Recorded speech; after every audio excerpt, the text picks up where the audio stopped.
Pemirsa, pandemi COVID-19 memaksa pelaksanaan pelepasan siswa di sejumlah SMP Kota Denpasar dilakukan secara sederhana.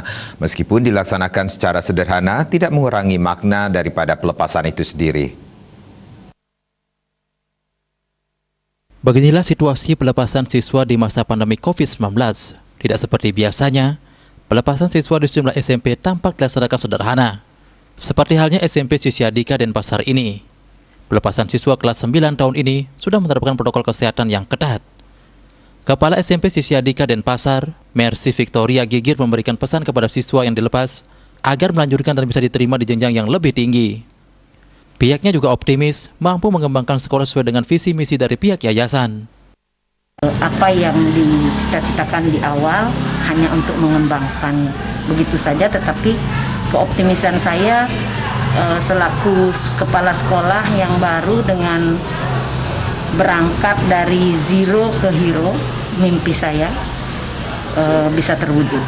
Sekali lagi atas dukungan dari semua pihak, stakeholder terutama yang ada di lingkungan Kemencekan, kami semangat untuk bisa lebih maju mensejajarkan diri dengan SMP-SMP yang ada di Kota Denpasar.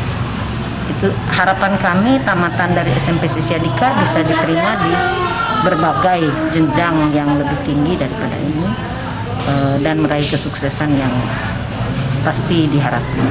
Hal senada diungkapkan Ketua Yayasan Sisyadika Suraksa, Ide Bagus Purwasila. Pihaknya optimis SMP Sisyadika kembali berjaya. Sementara terkait penerimaan peserta didik baru, pihaknya komit memberikan kemudahan dari segi biaya. Untuk penerimaan siswa baru, kita kan sangat minim sekali dalam arti pungutan-pungutan untuk siswa-siswa baru kita. Itu bisa dilihat di persyaratan pendaftaran, sangat-sangat minim dibandingkan dengan sekolah lain. Berbagai dukungan juga diberikan berbagai pihak, salah satunya pemberian laptop dan seragam sekolah dari anggota Komisi 4 DPRD Kota Denpasar, Cynthia.